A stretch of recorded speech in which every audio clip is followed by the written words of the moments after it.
pour le Rassemblement national, vous y voyez un pari risqué ou un acte démocratique ? C'est un peu tout cela à la fois. C'est certainement un acte démocratique parce qu'il est toujours juste et sain de redonner la parole au peuple, même dans le cas d'une dissolution de l'Assemblée nationale.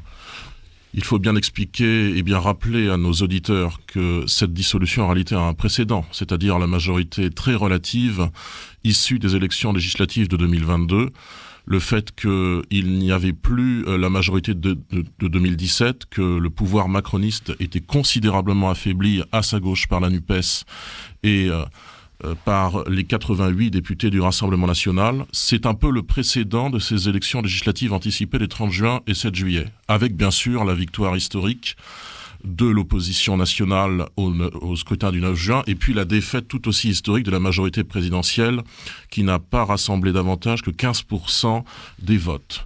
Alors c'est à la fois un moment politique, un moment historique, la première dissolution depuis 27 ans, et puis c'est aussi je dirais un concentré du macronisme. On a l'impression que dans cette affaire, Monsieur Macron, le chef de l'État, est un petit peu un joueur.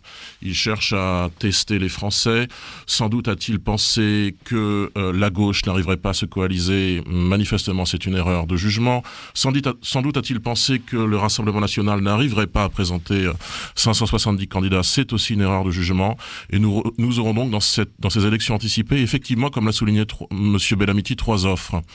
Le nouveau Front populaire, c'est-à-dire la coalition des gauches, la majorité présidentielle, ou ce qu'il en reste, et puis le Rassemblement national, qui, contrairement à ce que pense M. Bellamiti, est selon moi le véritable bloc républicain.